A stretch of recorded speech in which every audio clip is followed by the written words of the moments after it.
Good evening, ladies and gentlemen, and all between. All right, today I'm here with Metalhead Fred, and we have Tommy London and Britt Lightning from the Jetsetters. And let's start that convo right now on the metal desk. What's up, guys? Hey, how are you? Good. Yeah, guys, thanks for stopping. I know you're busy with with everything you got going, plus the Jetsetters and everything else. So we appreciate you. And I think you guys aren't you hosting something tomorrow, Tommy, in Sturgis? Oh yeah, I'll be in Sturgis all week at the Full Throttle Saloon. For Bike Week. I go there every year, and it's always a good time. Sammy Hagar, one of the headliners, looking forward to that. Nice. Okay, I have to geek out up front just a second because holy shit. I know. We geeked out too. It was like we've run into him before and didn't ask for a picture, and then I was like, oh, there he is again. I was like, we have to ask. Just screw it. Like, we have to. Like, I regretted it. I've never heard of anyone running into Alex twice. Right? The first time I was like, is this real? He's like the unicorn, right? Yeah. Sweetest guy. Oh my God. So couldn't have been nicer. That's why I felt bad asking for a picture, because I was like, oh, we're going to be those people, but screw it. And you know what? Because of Eddie, and like, I'm a huge Van Halen. We've done hours and hours and hours and hours and hours of Van Halen content. And man, why he isn't known as one of the top drummers. Like, he gets overshadowed a little bit by Eddie's and Dave's, know, stuff. But Alex, I mean, he should be right up there with Neil Peart. I mean, can't argue that. I know. That discussion usually comes up when they play Hot for Teacher, though, right? With those drums, it's always like, that's his mark right there for sure. Hey, what was pretty wild with Alex too was, as much as we were like, do we ask him for a picture? We got to, because we're so, such big fans of Van Halen. And it was so cool because the lighting was wrong. Like, how the lighting was behind us. And they were like, he was like, well, let's move over here. And I was like, oh my God. All right. So I guess he's down for this picture. So that's all right. Didn't feel as bad after he kind of moved us around for the photo shoot.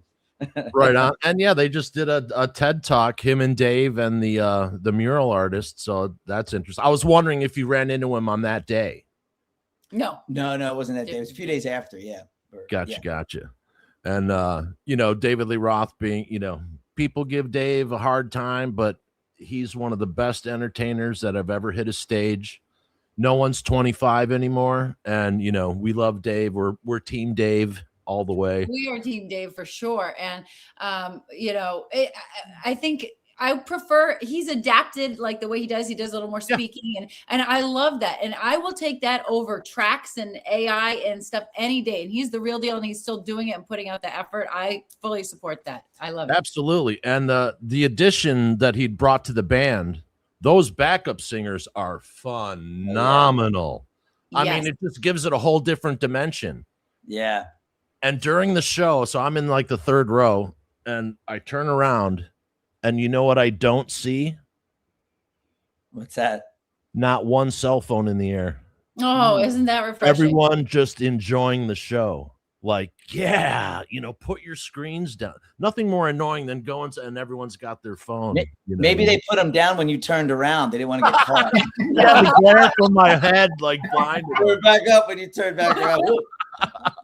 Yeah, and I've always said David is probably the greatest frontman ever of a rock band. I mean, the guy had everything, and he falls under that category of what would have been, because, and I'm sure everybody knows the story, that when Van Halen first signed their record contract, the producer, I think it was it Foster? Ted Templeman. Oh, Templeman, yeah. He said, I got another lead singer for you. I don't know if David's that great a vocalist. And he wanted to bring in Sammy.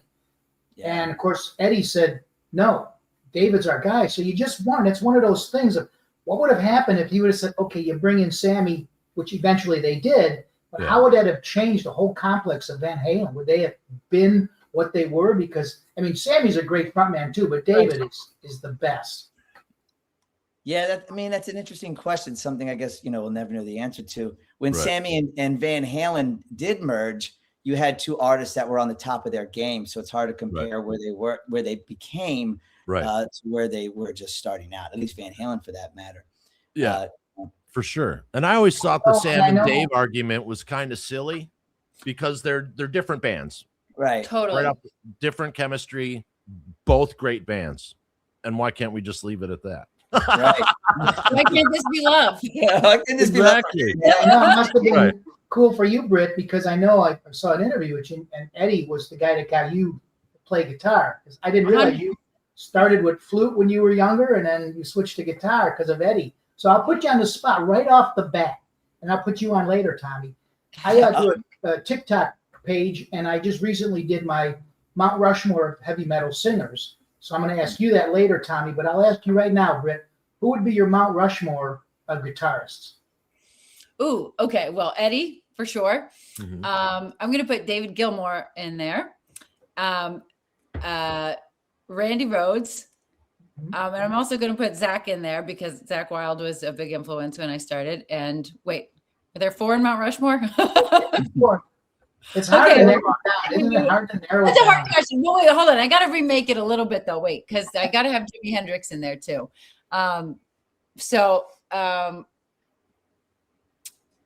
You know, and then I mean, then I want to say James Hetfield. I like Kirk too, but all those riffs and stuff, you know. So that was.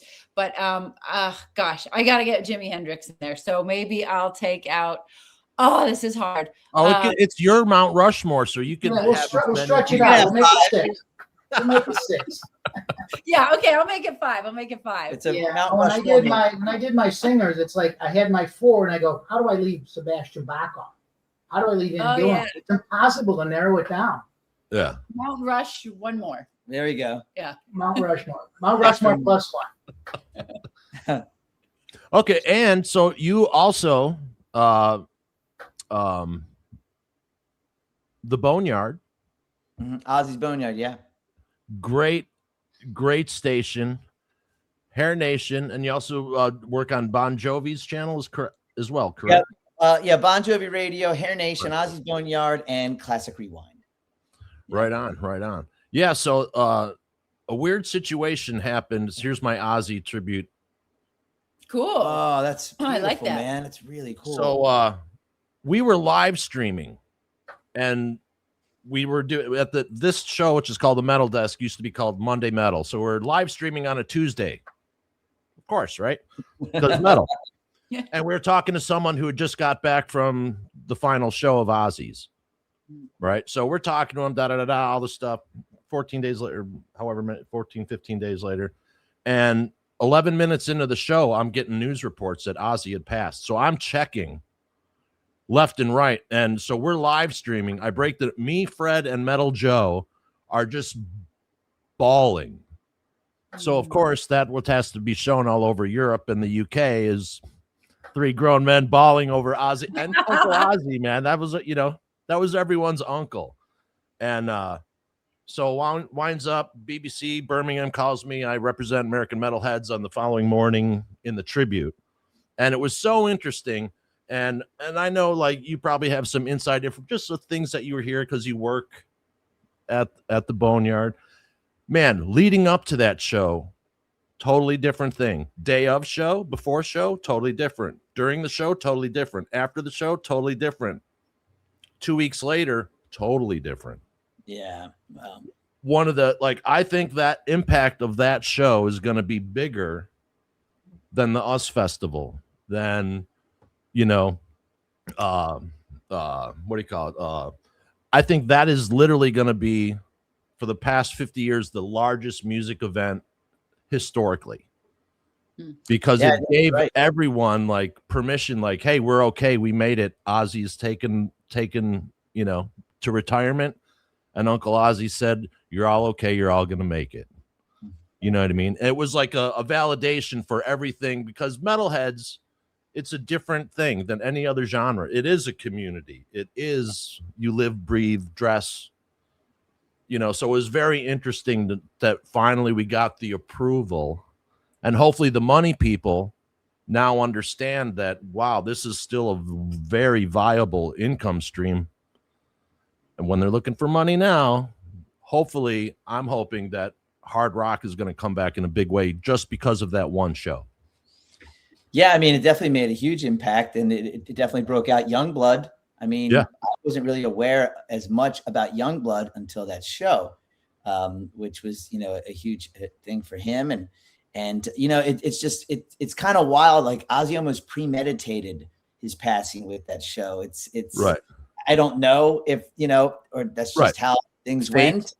Yeah. I mean, we will never know, but it's just, I think that's what also made the show more impactful at the end of the day. And you talk about crying. You weren't the only grown men crying. Okay. There's quite I understand. Mean, seriously, I was tearing up, and I had friends of mine at the concert who said when Mr. Crowley hit, when that song went in, that's when like every teardrop was coming out of people's eyes. Yeah. That's what I understand. I wasn't there for it, but I mean, I was counseling, and still 2 weeks ago, someone texted me 2 a.m. Hey, I really feel I can't sleep, and I can't get over the fact that Ozzy's gone. And I counseled 15, 16, 17 people for weeks. We work with men's mental health here on Creativity Talking through music and fart jokes. But so the impact is serious. You know what I mean? Very serious. Like everyone took, back in, I'm a Gen Xer. So back in the day, we were the throwaway kids, but Ozzy was always there for us. And Black Sabbath and Dio and like the offshoots, whatever Black Sabbath permeated, that was like our safety. Like they say, safe spaces now, put on some Ozzy. You know what I mean? Vixen, we played in right outside of his hometown there in the UK a couple days after his passing with Lita, and everybody showing up was wearing I've never seen the entire crowd wearing Ozzy shirts, number one, and then number two, Lita did Close My Eyes Forever, and it was just like, it was so emotional, and it was like, oh my God, everyone must have been bawling. Yeah, it was. Yeah.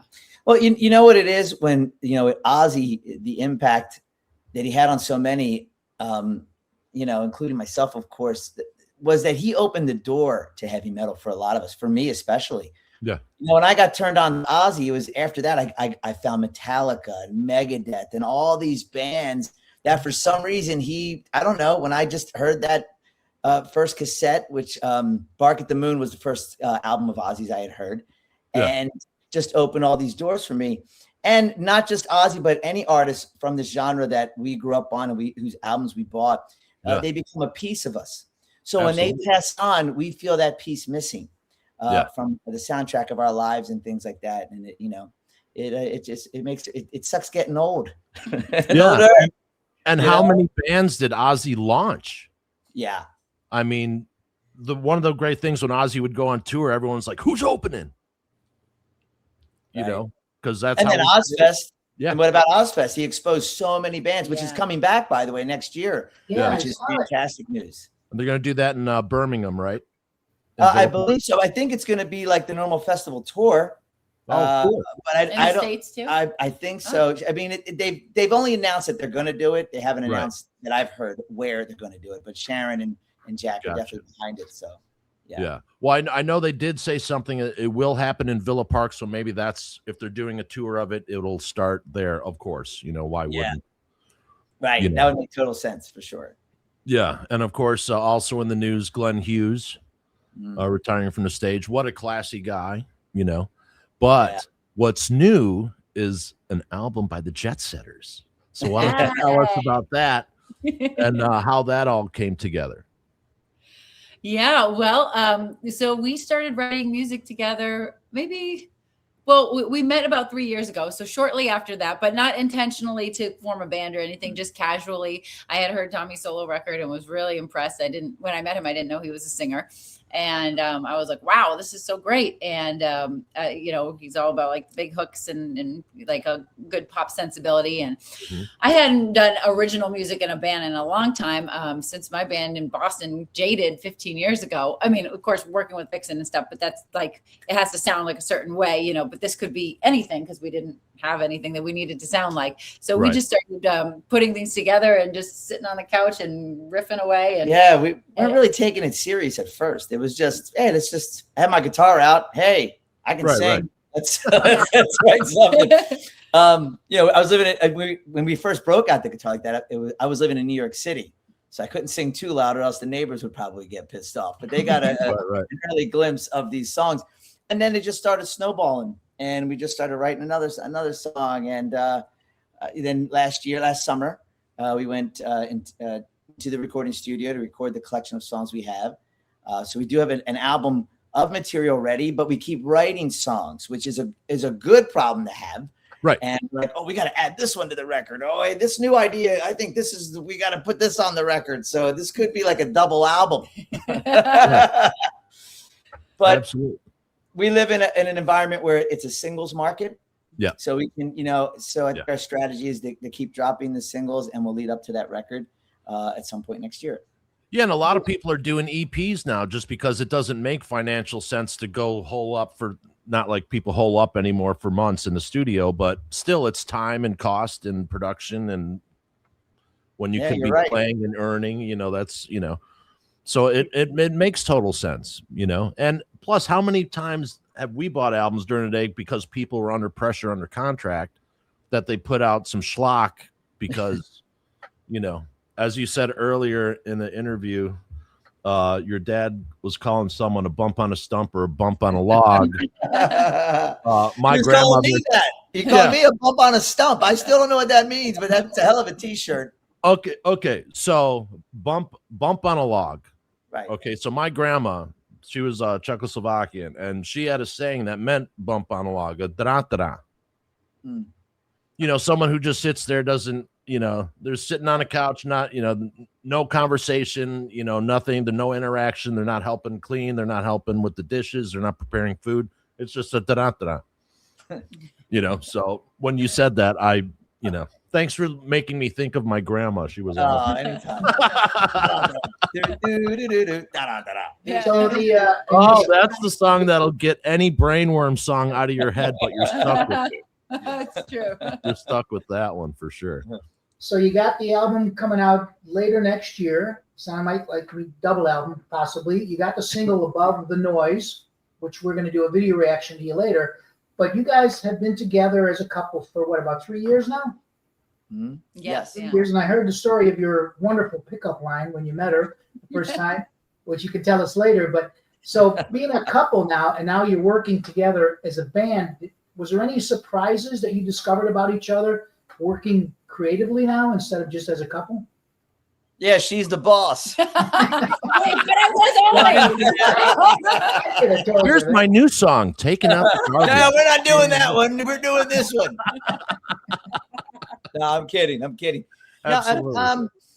I think the only surprise for me was that Britt's a really strong writer and has a great sensibility for arranging songs and sounds and things like that, because we never worked together like that before, so that was really cool, and it's always great to lean on someone else with ideas. I enjoy it, at least, and it's even better when you do it with someone that you love being with. So well, absolutely, because music is love, right? So it's only gonna, It's surprising though. We don't really get in fights. I mean, if anything, I can be a little short sometimes. Like, no, it goes like this. But he's really calm. But I'm a little like, I don't know. I guess I could be like that a little bit. But we haven't had any like we know some people that are couples and musicians, and they're like, we could never ever work together. It would kill our marriage. So we're definitely not like that. Like we have fun with it. Yeah, we have a good time. And he's a great, and I was surprised that he's a great guitar riff writer, not playing guitar. He gets the riffs in his head and sings them, and he always has cool riff ideas. I call it the Michael Jackson way of writing. I remember seeing a documentary of Michael Jackson, and I don't know I actually don't know if he ever played an instrument, but he used to say he'd get in the room and be like, and come up with all the beats and the bass and whatever. And I do that with guitar riffs. I'd be like, I don't know how to play it. I can play piano, but you can't really do a guitar riff on the piano. That's Michael played piano. He did. Okay. Yeah. I worked for Michael. I worked for Janet for a little bit. Did tour consultant for Pink Floyd and that whole nine. Wow. And so I got to work on Michael Jackson history twice. Once, and then an issue happened, and then the second one was brought about, and just his media storage, you guys. It was on the Warner Brothers lot in Hollywood, right? The storage facility for every video clip and everything, ceiling to floor, 2,500 square feet, just packed. Wow. Like, oh, we need this clip. Okay, Joe. Good luck. Yeah, just amazing. But Janet Jackson I have to say, was probably the coolest person, as big a person, great attitude.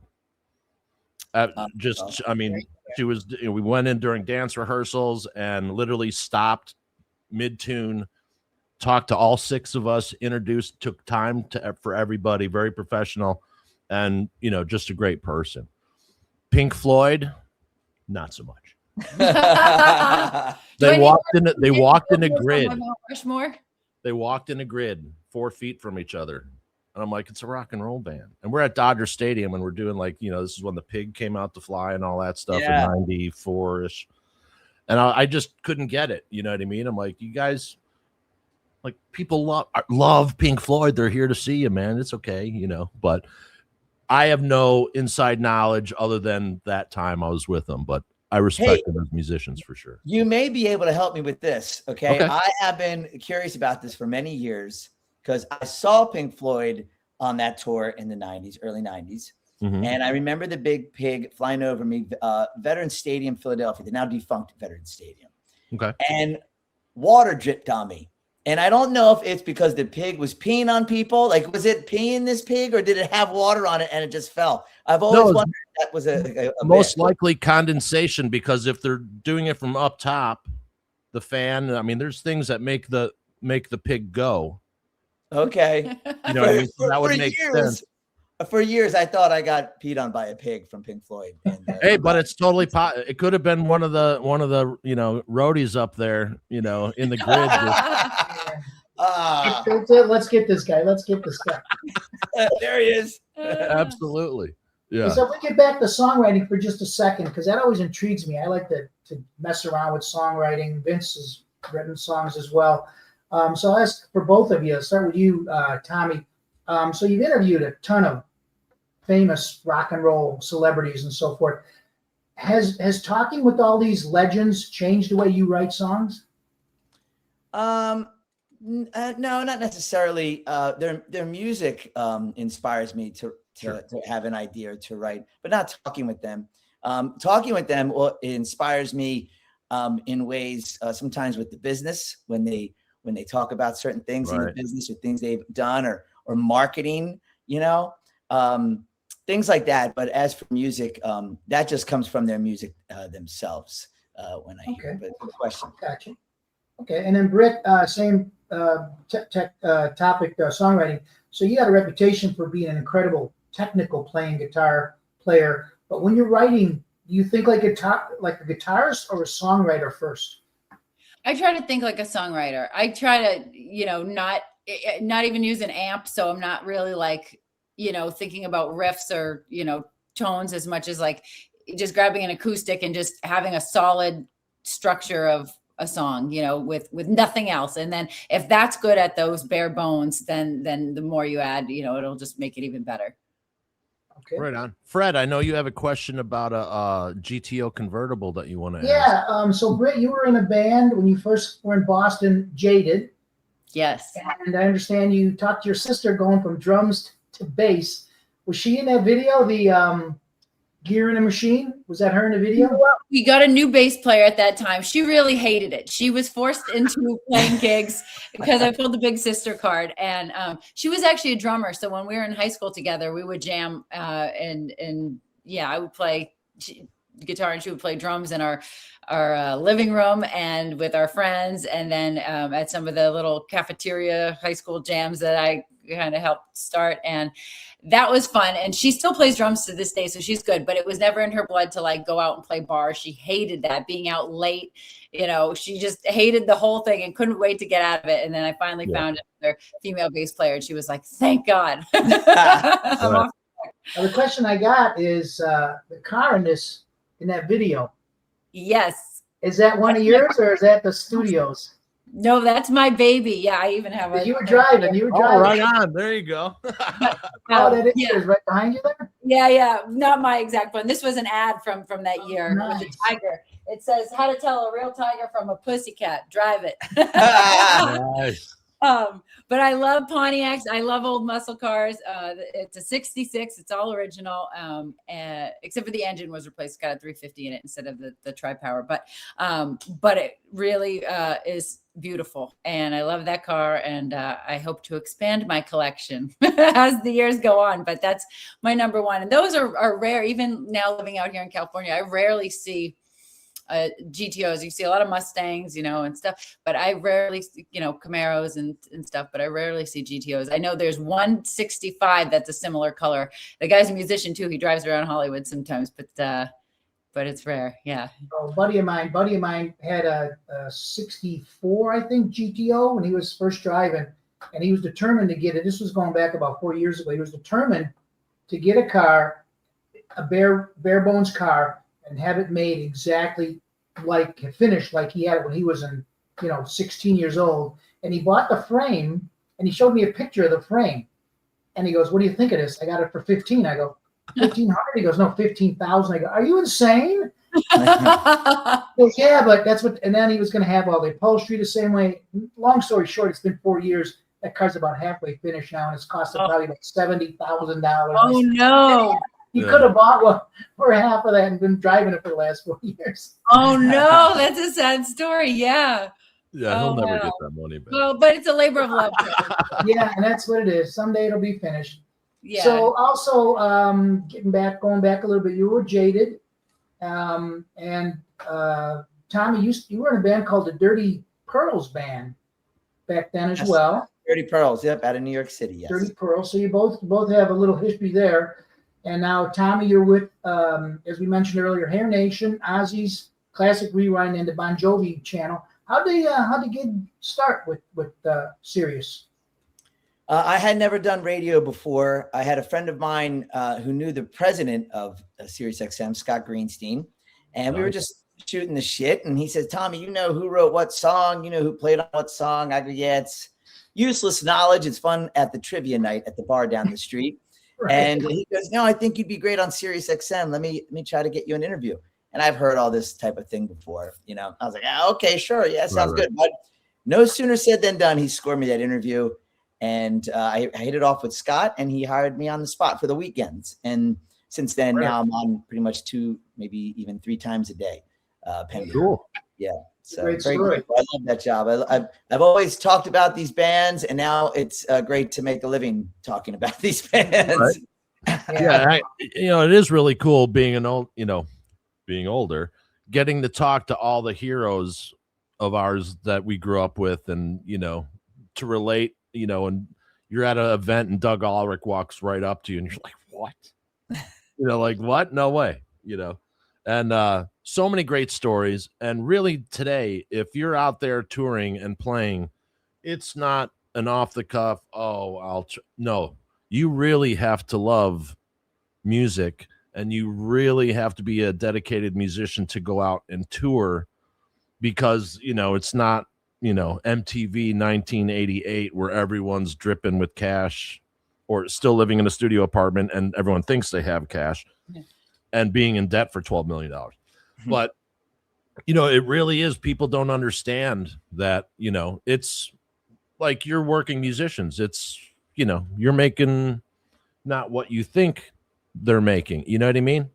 So for people, and then to be out in the elements and everything else, like I worry a lot. We talk about this often. The older artists, what's going to have, someone's going to, Lionel Richie, fainted on stage, not too long ago.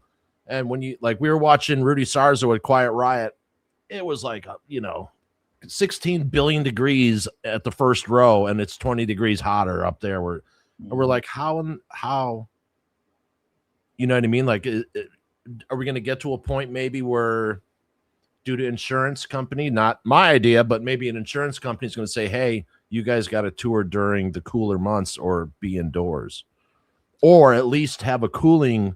Like a lot of these shows I've been to, there's not even a cooling RV that they can walk right off stage to. You know what I mean? Yeah. So it's really interesting how all that, Yeah, that's something that I would have to think even on the band side of things, they should be requesting, being demanding, like, "Hey, we're down to do this show in in case of 90-something degree heat, we would like to have an ice box on the side of the stage. I mean, it would, if you were working in a union job, there would be something where people could cool down, or Right. they have cooling stations for the homeless. How about giving some to the musicians? Right.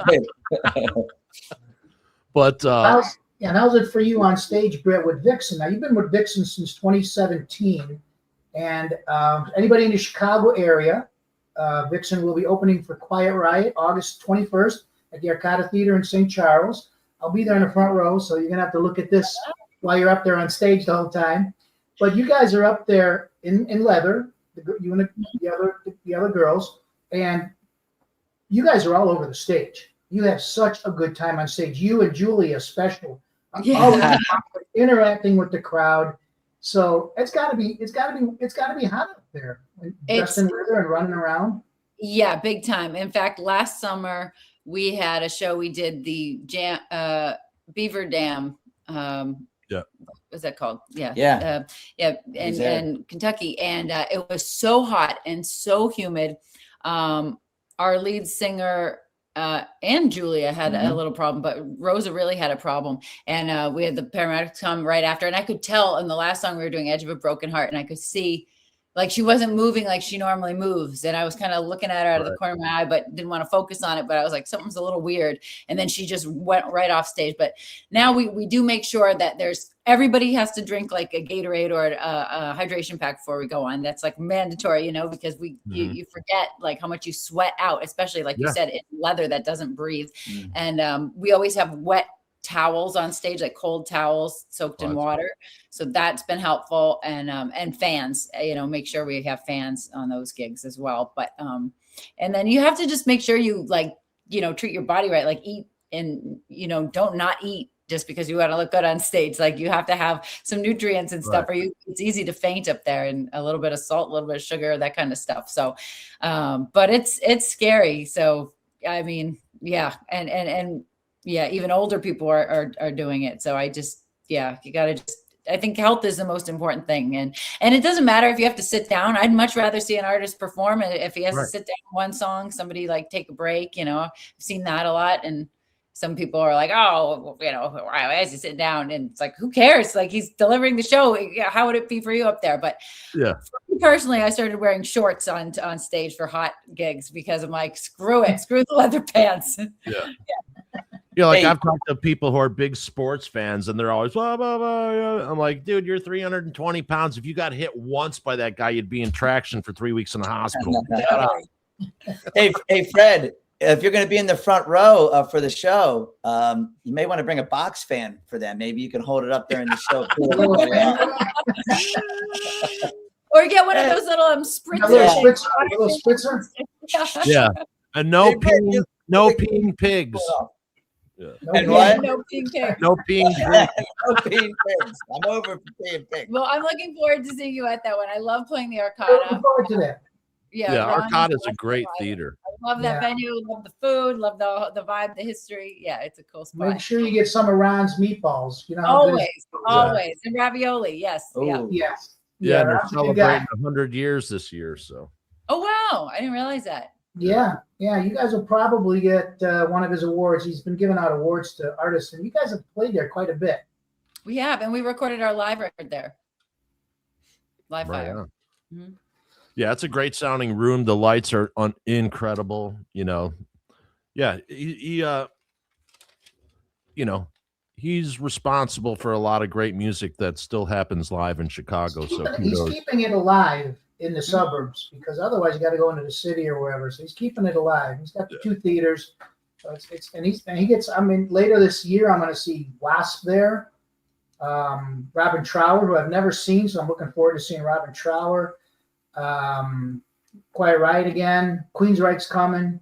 So you get some great bands there. Keeping music alive. Thank God. Yeah. That's awesome. Absolutely. Yeah. And, as Gene Simmons says, rock and roll is dead. He is so full of it.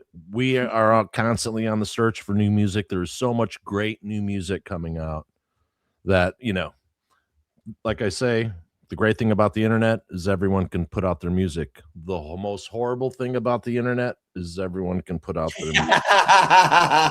You just have to sift more, you know, like I spend like 5 hours a week to find 3 songs. You know what I mean? Like, okay, what am I gonna, you know, who's, you know, the latest and greatest. And, you know, there's a lot of really great bands from all age groups just tearing it up, you know. We've been lucky to have quite a few of them on here with us. I also write record reviews for Metal Temple, which is a website. And when I first started, they would assign me 2 bands a week. And some of the bands were, I hate to say it, but terrible. And I hate giving bad reviews. So I had to spin it to make it sound better. So finally I told them last year, I said, I'm just going to freelance now. I just want to review bands I like. Because there's just a lot of music out there. How did these guys get a record deal and this band didn't? Or this band didn't? Yeah, that'll never make sense. We're very fortunate to get some great young bands on this show. And we highlight as much as we can. And I started on my TikTok channel a segment called Bands You Need to Know. And that's what I'm going to focus on. All these bands that people go, I never heard of that band. Well, here you go. Get out there. And we always stress buy vinyl, buy CDs, buy the merchandise. That's how you guys survive, not streaming it. Yeah, absolutely. Buy physical merchandise. Right. The funniest thing I heard was when they banned pennies. What was it? Several months ago, they said no more pennies, and the joke was, well, how's Spotify going to pay the musicians? That's right? They're going to be cutting a nickel in 17 pieces. Yeah. All right, Tommy, I got to put you on the spot now. That you're Mount Rushmore of, and it doesn't have to be heavy metal, but Mount Rushmore singers. And remember, there's only 4. Yes, not according to her math. But we might give you +1 too. Are these 4 just in general, or who inspire me? Or mine was heavy metal, but I mean, you can go any route you want. Who's your 4? Your 4 favorite, you know. Okay, well, because that kind of goes all over the gamut here. But I'll go. Well, Steven Tyler of Aerosmith, definitely on my Mount Rushmore. I'd have to go with David Lee Roth. And since I'm a Van Halen fan, I will go with Sammy Hagar as well. Right on. And for the 4th one, I don't think it's heavy metal. I mean, they have some songs I guess maybe some would consider heavy metal, but you got to go with Freddie Mercury. I mean, one of the best. I get it. Yeah, Freddie Mercury's insane. If I had a 5th, I would go with Elvis Presley or Frank Sinatra there for the 5th. Nice. It's going off of the metal thing. Right. Yeah, I remember where I was when Elvis died. It came on the radio. I was in my mom's Lincoln Mark IV, and we were just in the drive-through of the bank, and I had an Elvis pin because I had black hair and blue eyes, and I identify with, you know, because everyone was blonde and blue-eyed during the 70s, you know, so someone with dark hair. And I just remember crying on the teardrops were hitting Elvis. Wow. Or was there a pig above them? Man, you know. Yeah, or was there a pig? Right. I know. So have you guys have you been to a Graceland? Yeah. Yes, we did. We went together actually for the first time. Oh, we loved it. We could have spent many days there. I mean, we tried to do it all in one day in all the different museums. The car museum, of course, I love. All his outfits. That was my favorite. Jumpsuits. Yeah. Oh, I loved it. I can't wait to go back. We had a good trip there. Cool We also did that trip and Sun Studios. Yeah. Yeah. It was an amazing experience. Yeah. I mean, just it was pretty wild. Have you been there? Yes. To Graceland? Both of you? When I was a kid. What was wild to me going there, I've always wanted to go there, was the fact that you would think his mansion would have been like 20 times bigger, you know? Right. And maybe it's just how it was at that time. I don't know, but it was a real comfortable, like little, I say it's little, it's definitely bigger than anything I've lived in, but still, right. In terms of Elvis Presley, you know? And, but it was just incredible to see. For me, it was incredible to walk through the same building that, this man walked through as well. So, yeah. Absolutely. I was never a big Elvis fan growing up, but just to walk and like see the jungle room and then the kitchen and I love the entertainment room that, just state-of-the-art entertainment was just tube TVs, but that was and it was Southern architecture. So, this is pre-great rooms where everyone had a great room with 20 feet, you know what I mean? But for the day with that shag carpet, baby, Like, Yes. and then the multiple phone lines and there. I mean, that was, back then that was the, it's interesting as you go because we live in a affluent area close to, and you go past those neighborhoods from the 1950s, and then they have these huge, the things that we thought when we were kids were like opulent. And then you see now and you're like, what are these people doing for a living? You know what I mean? It's amazing. But yeah, it's all the architecture, when they used to build stuff to last. Right. Oh, that's a good point. Now, 50 years from now, half of these McMahon, no, they're not going to, I like that smaller style. I mean, I always think like, what do these people do with the 18 bedroom houses with 25 bathrooms? Like that would create, you don't even know who's in there. You come home late at night. It's like, I'm always thinking there's people around, but like, I don't know. That would, the cleaning, like it just, obviously they don't clean, but still. Right. That's just a lot more problems you got to deal with on a daily basis. You know what I mean? Like, oh, great. 3 toilets broke down this week. Yeah. Yeah. That'd be a headache. That pig is going around. That pig is pissing everywhere. Find that pig. Want some bacon. Absolutely. Well, speaking of making bacon, let's bring on the new tune. Wait, I gotta do this one little thing first, Vince. Go ahead. Because as anybody knows that's listened to Tommy on Sirius knows he invented the Nikki 6 Degrees of Separation game. Oh man, yes, I did. So we're gonna put a little spin on, a little flip the script, and I tried to do a creativity talking to Tommy London 6 Degrees. So we'll see how I did. So creativity talking interviewed Rudy Sarzo. Rudy Sarzo played with Ozzy Osbourne. Ozzy Osbourne shared the stage with Motley Crue and Nikki 6. Nikki 6 Degrees of Separation is Tommy London's brainchild, and now Tommy London is a guest on Creativity Talking. How's that? I love it. Well done. It's not as easy as it looks. Fred, go like this. You got something on your nose. Yeah. Hey, I'm the fanboy. Vince is the technical guy. I'm the fanboy. All right, let's check this out. Now, did you direct this video? Tommy came up with the concept and all of the ideas for how it was going to flow, and then Vicente, what's his last name? We got Vicente, our buddy Vicente, to to take over the controls. But I had the original concept for the. As soon as we had the song, I was like, "Yo, I see the video for this tune." Tommy sees videos for every song, whether they've been done or not. Oh, and that's the first thing he thinks of. As soon as we start writing a song, he's like, "Oh, you know what? This I can see the video already, and we've only written like a verse." And he's like on the video. See the that's Walk around like this. Yeah. Or sometimes I do widescreen. I go like this.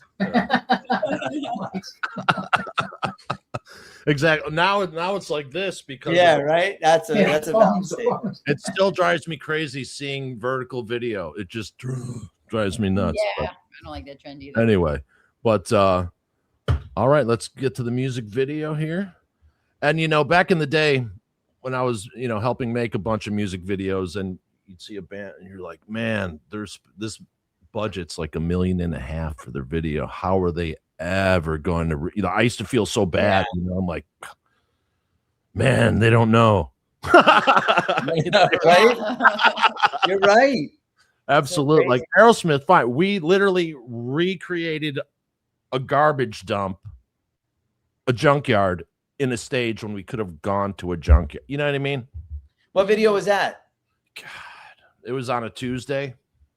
Like, I have no idea. I don't even remember. All I remember is that was the gig. We'd be on a movie, 3 TV shows, a music video, commercials.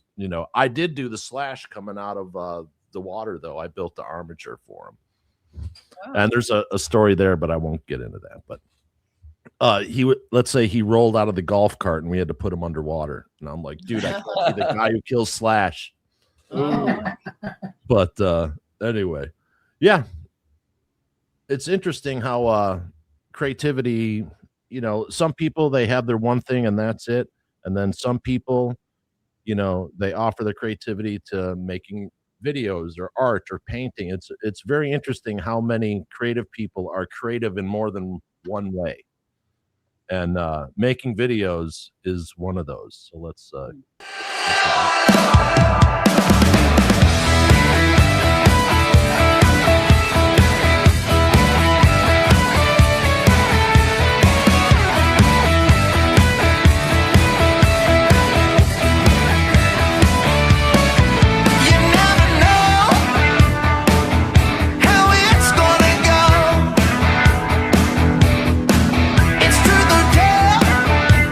Now, were you heavily influenced by Max Headroom? No, I mean, I remember him as a kid. Yeah. I just thought when we were making the video and I wanted to enter the world of TVs. So the concept was to have the whole Matrix TVs around the bend, in which we did, right? Via a green screen. Those aren't all real TVs, which we probably would have had to do back in the day. Yeah. So I wanted to make sure there was a world within the TVs, and I instantly thought of Max Headroom when I was a kid. He was that guy within the TVs. So I'm not going to say this is Max Headroom, but it's definitely a character inspired by Max Headroom. Absolutely.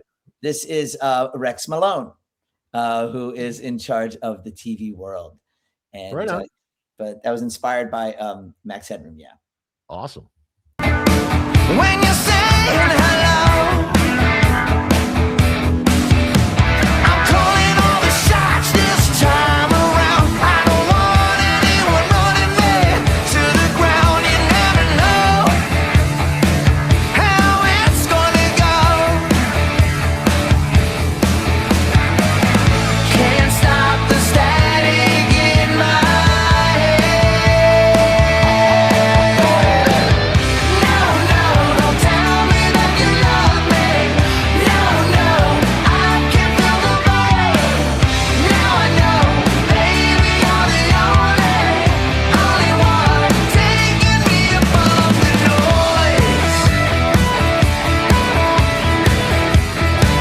Now, this is very radio friendly. Program directors, get on it.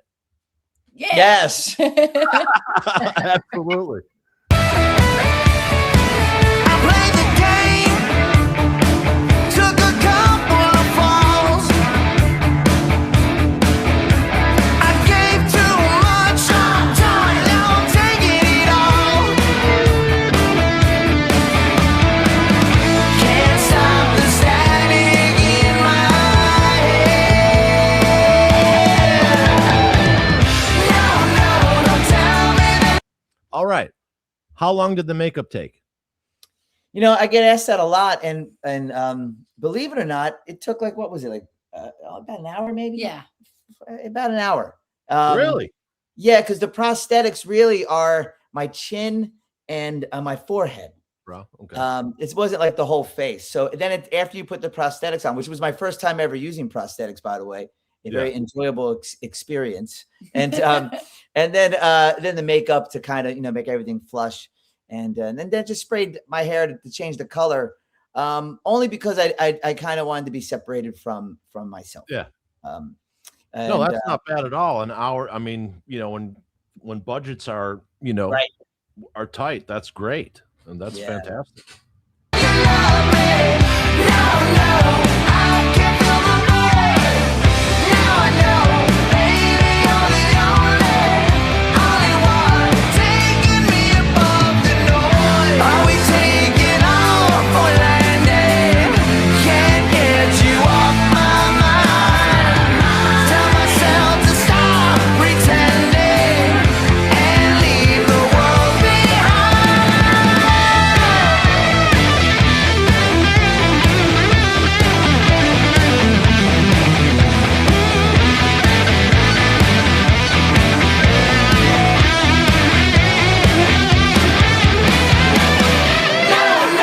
That was nice and dirty, by the way. Right on. Tell me that you love me.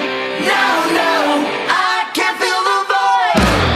Now I know, baby, you're the only one taking me above the noise. No, don't tell me that you love me. I can't feel the void. No, baby, you're the only one taking me above the noise.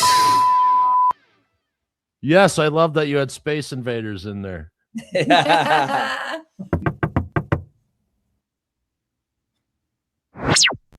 You wouldn't believe how many times that actually happens to me. Hey, That was speaking awesome, of, man. thank you. Speaking of video games, if you look closely on the TVs, we also have Pitfall. Remember Pitfall? Dude, that was one of the best games. It was one of ever. the best games ever. You know where yeah. my eye was stuck? There was one TV. I was trying to figure it out if it was umbrellas on the beach or shoes. Oh, it's umbrellas. Okay, Yeah. thank you. Yep. There's Oh, there's shoes in another one, but that's not the beach. yeah. Because my glasses are broken, so I couldn't figure out when they get here Hey, later. Britt, I'll bring that box fan on the 21st if you do one song in that black wig. Yeah. You know, Roxy's like, I like you as a brunette. You should go. You should go brunette. Dye your hair black. Right on, right on. All right. So you have a new video also coming out shortly, you said earlier? Well, we're ready. We're gearing up to get ready to drop the second single, which we're Okay. looking at dropping before the end of the year. And we're trying to get it together to get the video shot for that as well. And yeah, so we're excited about that. That will not be a Rex Malone adventure. It'll be totally different. But we're looking forward to dropping that song and putting out another video. We're very pleased and so proud of this song and the video, and we can't thank our fans and friends enough for all the support and you guys for having us here. Oh, absolutely. Yeah, it looked like a fun video to make too. You guys. Yeah, and that's the whole thing. That's the whole thing. What the world needs now is music that's fun, and this was fun. Yeah, and Everyone needs fun right now. yeah, right. And you know, besides you know, the song and everything and the visuals making the video fun, it was also the cast that we had. So I want to shout them out. We had Johnny Martin of LA Guns on the bass, and Val Franco on the drums from Spinal Tap, who will be performing with us when we Right play on. live starting this As long fall. as he doesn't catch on fire. Yeah. And then Jesse Hughes from Eagles of Death Metal and Monty Pittman of Ministry playing the villains there. So Oh, they helped to make the video what it is. Eagles of Death Metal. I love that band. And it was really cool that they went back, you know, in a relatively short time to play France and to show them that, you know, the bad guys aren't going to win and Right. music will prevail. Yes. You know what I mean? That was awesome. And So I know how busy both of you are. Any thought of bringing this Jetsetters on the road somewhere? Definitely. So we're going to do our first show this fall in LA, and then we're probably going to just work on setting up a run of dates for next year, just because, as you mentioned before, I do the rock and roll fantasy camps, and I have got 4 of those back to back in the fall. So lots going on there. And still finishing up Vixen dates for the year. And then he's hosting a lot of festivals, and I'm playing a gig with William Shatner too, so learning that stuff. So you're one of the fuckers. yeah, That is so awesome. I know. I'm so excited. I think, you know, William Shatner, right on, brother. 90, you know, upper 90s out there killing it. Just went through stage 4. His daughter went through stage 4. William Shatner, of course. If you don't love him, you got a problem with yourself. Yeah, right? He's just, you know, so positive. Also a fellow Canadian, and you know, that's awesome because we're trying to get William on the show. Because if you're playing Riot Fest in Chicago, you should come to the metal. Yeah. Oh, Chicago yeah, are you Metal guys Podcast. gonna come to the? You gotta come. We'll need fans out there for sure. It's outdoors, Fred. Hell yeah. We'll need the box fan. Yeah. I'll leave the pig at home. I'll bring a Vulcan. You're gonna be your name's gonna change after this episode. It's gonna be Fanhead Fred.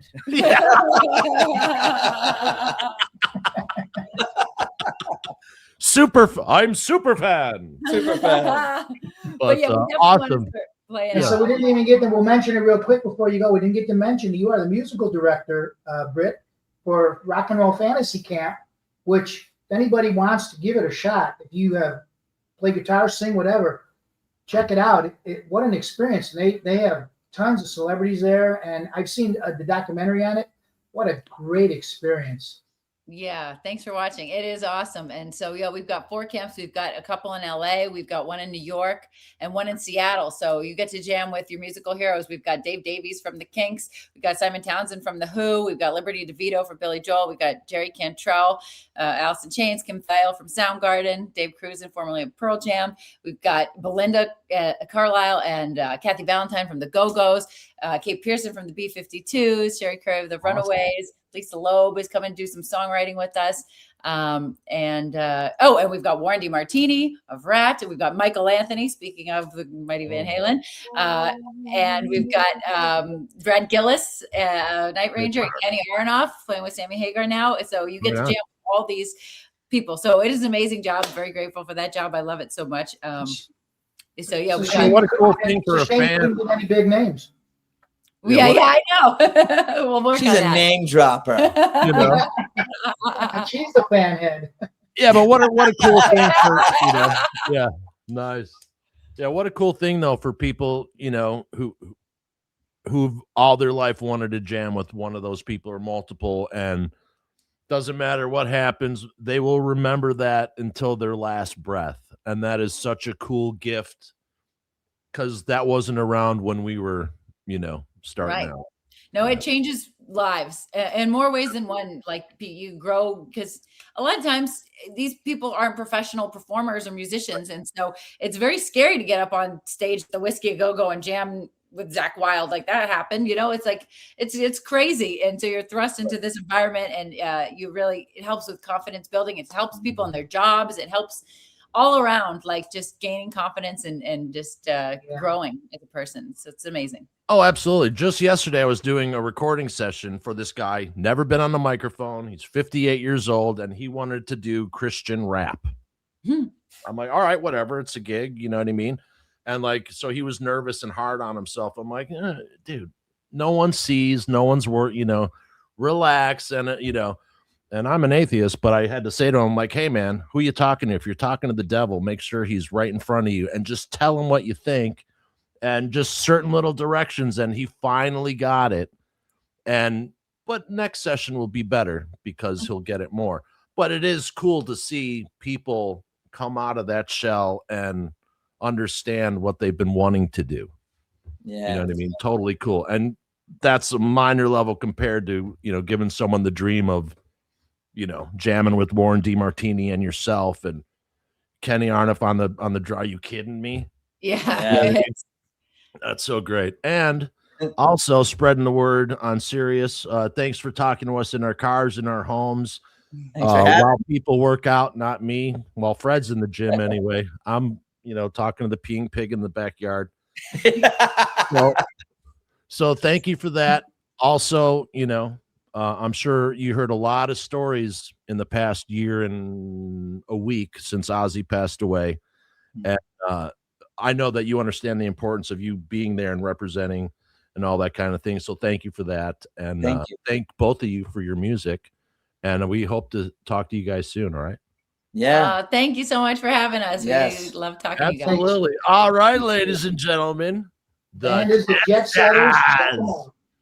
All right. And you can see Britt later as she jams with Shatner as one of the fuckers. That is so cool. Horns up, everybody. Rock on and have a great day, everybody. Take care.